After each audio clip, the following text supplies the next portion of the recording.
बेटी हजरत जैनब थी। हजरत जैनब जब पैदा हुई उस वक्त आप सल्लल्लाहु ताला अलैहि वसल्लम की उम्र मुबारक 30 साल की थी। हजरत जैनब का निकाह अपनी खाला के बेटे अबुल आस के साथ हुआ। जैनब ने इस्लाम अपनी माँ खदीजा के साथ कबूल किया, यानी कि वो अपनी माँ हजरत खदीजा के साथ ही इस्लाम में दाखिल हुई थी। लेकिन उनके शोहर अबुल आस अभी भी मक्का के काफिरों के साथ में थे, इसीलिए वो पैगंबर हजरत मोहम्मद सल्लल्लाहु ताला अलैहि वसल्लम के साथ हिजरत करके नहीं आ पाई। जंगे बदर में अबुल आस कैद होकर आए। जब वो रिहा हुए उसी वक्त वो हजरत मोहम्मद सल्लल्लाहु ताला अलैहि वसल्लम से ये कह गए थे कि वो हजरत जैनब को हिजरत की इजाजत भी देंगे। Hey guys, welcome back to our channel. तो आज हम जिस वीडियो पे रिएक्ट करने जा रहे हैं वो है हजरत मोहम्मद के कितने बेटे और बेटियां थी। हम प्रॉफिट मोहम्मद के बारे में बहुत जानते हैं पर इतना नहीं जानते ना कि उनकी फैमिली के वगैरह में हमें नहीं पता है ना।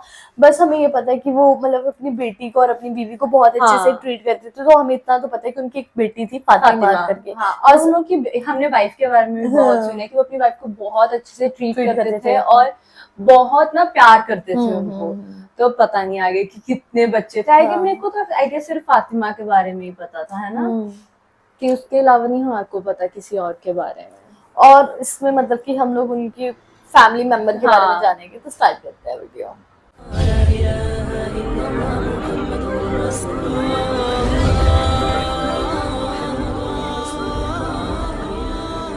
अस्सलामुअलैकुम प्यारे दोस्तों, आज की वीडियो में हम आपको बताने वाले हैं हजरत मोहम्मद मुस्तफ़ा सल्लल्लाहु ताला अलैहि वसल्लम के कितने बेटे थे और कितनी बेटियां थी और उनके क्या क्या नाम हैं। इस तरह की जानकारी ज़्यादातर मुसलमानों को नहीं होती है। अगर कोई ये पूछ बैठे कि हजरत मोहम्मद सल्लल्लाहु ताला अलैहि वसल्लम के कितने बेटे और कितनी बेटियां हैं और अगर आपको मालूम ना हो तो आप उन्हें क्या जवाब दोगे? ऐसे में क्या आप शर्म से पानी पानी नहीं हो जाओगे? और अगर आप इस चीज़ का जवाब नहीं दे पाए तो आपका मुसलमान होना ही बेकार हो जाएगा। इसीलिए प्यारे दोस्तों, आज का ये वीडियो आप सभी के लिए बहुत ही ख़ास है, क्योंकि आज के इस वीडियो में हम आपको हज़रत मोहम्मद सल्लल्लाहु ताला अलैहि वसल्लम के बेटे और बेटियों के बारे में पूरी जानकारी देने वाले हैं। इसीलिए आप इस वीडियो को आखिर तक ज़रूर देखें। और अगर आपको हुजूर सल्लल्लाहु ताला अलैहि वसल्लम से सच्ची मोहब्बत है तो इस वीडियो को आप लाइक करके इस वीडियो को अपने दोस्तों में शेयर भी कर दें, ताकि ज़्यादा से ज़्यादा लोगों तक ये जानकारी पहुंच जाए। तो चलिए दोस्तों, शुरू करते हैं आज की वीडियो। हम पहले तो आपको हज़रत मोहम्मद सल्लल्लाहु ताला अलैहि वसल्लम के बेटियों के बारे में बताते हैं, यानी कि आप सल्लल्लाहु ताला अलैहि वसल्लम की कितनी बेटियां हैं और उनके क्या क्या नाम हैं। उसके बाद में हम आपको उनके बेटों के बारे में भी बताएंगे। प्यारे दोस्तों, अल्लाह के पैगंबर हजरत मोहम्मद सल्लल्लाहु ताला अलैहि वसल्लम की 4 बेटियां थी और वो सभी की सभी बेटियां हजरत खदीजा रज़ी अल्लाह ताला अन्हा से थी। पहली बेटी हजरत जैनब रज़ी अल्लाह ताला अन्हा। प्यारे दोस्तों, अल्लाह के नबी हजरत मोहम्मद मुस्तफ़ा सल्लल्लाहु ताला अलैहि वसल्लम की सबसे बड़ी बेटी हजरत जैनब थी। हजरत जैनब जब पैदा हुई उस वक्त आप सल्लल्लाहु ताला अलैहि वसल्लम की उम्र मुबारक 30 साल की थी। हजरत जैनब का निकाह अपनी खाला के बेटे अबुल आस के साथ हुआ। जैनब ने इस्लाम अपनी माँ खदीजा के साथ कबूल किया, यानी कि वो अपनी माँ हजरत खदीजा के साथ ही इस्लाम में दाखिल हुई थी। लेकिन उनके शोहर अबुल आस अभी भी मक्का के काफिरों के साथ में थे, इसीलिए वो पैगंबर हजरत मोहम्मद सल्लल्लाहु ताला अलैहि वसल्लम के साथ हिजरत करके नहीं आ पाई। जंगे बदर में अबुल आस कैद होकर आए।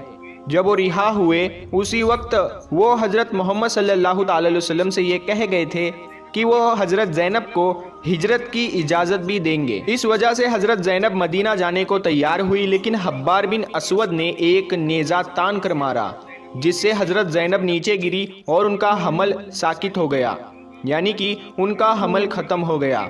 लेकिन वो किसी तरह मदीना अपने वालिद नबी करीम सल्लल्लाहु ताला अलैहि वसल्लम की खिदमत में पहुंच गई और फिर उनका इंतकाल 8 हिजरी में हुआ। हजरत जैनब ने अपने पीछे एक बेटी हजरत उमामा को छोड़ दिया था और अबुल आस जब मुसलमान नहीं हुए थे तब काफिरों ने उन्हें इस बात पर बहुत उकसाया था कि वो जैनब को तलाक दे दे, लेकिन उन्होंने इनकार कर दिया। और फिर सैयदना जैनब के मदीना जाने के कुछ दिनों के बाद वो भी मुसलमान हो गए थे। दूसरी बेटी हजरत रुकैया। हजरत मोहम्मद सल्लल्लाहु ताला अलैहि वसल्लम की दूसरी बेटी रुकैया थी। प्यारे दोस्तों, हजरत रुकैया रदी अल्लाह ताला अन्हा की पैदाइश उस वक्त हुई जब हजरत मोहम्मद सल्लल्लाहु ताला अलैहि वसल्लम की उम्र मुबारक 33 साल की थी। हजरत रुकैया का निकाह मक्का में हजरत उस्मान बिन अफ़्फ़ान के साथ हुआ था। जब मक्का के काफिर ईमान वालों को तकलीफ देने और उन पर जुल्म करने के हद पार कर रहे थे, तब दोनों हजरत मोहम्मद सल्लल्लाहु ताला अलैहि वसल्लम की इजाज़त से मुसलमानों के साथ हबस में रहने चले गए। हबस में अल्लाह ताला ने इन जोड़े को एक बेटा अता किया। उन्होंने इसका नाम अब्दुल्ला रख दिया। जब बदर की जंग हुई तब हुजूर सल्लल्लाहु ताला अलैहि वसल्लम बदर की तरफ तशरीफ ले जा रहे थे। उस वक्त हजरत रुकैया बीमार थी। उनकी तीमारदारी और देखभाल करने के लिए उनके शोहर हजरत उस्मान को मदीना में छोड़ा गया था। इसीलिए हजरत उस्मान लड़ाई में शामिल नहीं हो पाए, लेकिन इसी बीमारी में रुकैया का इंतकाल हो गया। जिस वक्त हजरत जैद बिन हरीस जीत की खुशी लेकर मदीना आए थे, उस वक्त हजरत रुकैया को दफन किया जा रहा था। उनके बेटे अब्दुल्ला उनकी मां के बाद 2 सालों तक जिंदा रहे। उनकी उम्र 6 साल की थी कि उनका भी इंतकाल हो गया। तीसरी बेटी उम्मे कुलसुम रदी अल्लाह ताला अन्हा। प्यारे दोस्तों, हजरत मोहम्मद सल्लल्लाहु ताला अलैहि वसल्लम की तीसरी बेटी थी उम्मे कुलसुम। दोस्तों, हजरत रुकैया के इंतकाल के बाद अल्लाह के रसूल सल्लल्लाहु ताला अलैहि वसल्लम ने अपनी दूसरी बेटी की शादी हजरत उस्मान रजी अल्लाह ताला अन्हु के साथ 3 हिजरी में की। इसीलिए हजरत उस्मान रजी अल्लाह ताला अन्हु को 2 नूरों वाला कहा जाता है, क्योंकि उनके निकाह में अल्लाह के रसूल सल्लल्लाहु ताला अलैहि वसल्लम की 2 बेटियां आई। ये एक ऐसी नेमत थी जो किसी दूसरे के पास नहीं थी। लेकिन 9 हिजरी में उम्मे कुलसुम का भी इंतकाल हो गया।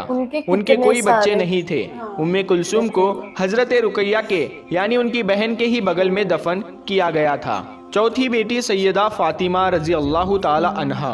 हजरत मोहम्मद सल्लल्लाहु ताला अलैहि वसल्लम की चौथी बेटी थी हजरत फातिमा रजी अल्लाह ताला अन्हा। हजरत फातिमा का निकाह बदर के वाक़िए के बाद ओहद के वाक़िए से पहले अल्लाह के रसूल सल्लल्लाहु ताला अलैहि वसल्लम ने हजरत अली रजी अल्लाह ताला अन्हु के साथ करा दी। हजरत फातिमा रजी अल्लाह ताला अन्हा की 5 औलादें हुई।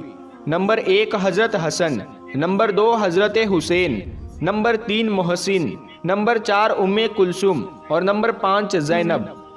मेरे दोस्तों, सिवाय हजरत फातिमा रजी अल्लाह ताला अन्हा के किसी और साहबजादी से पैगंबर हजरत मोहम्मद सल्लल्लाहु ताला अलैहि वसल्लम की नस्ल का सिलसिला नहीं चला।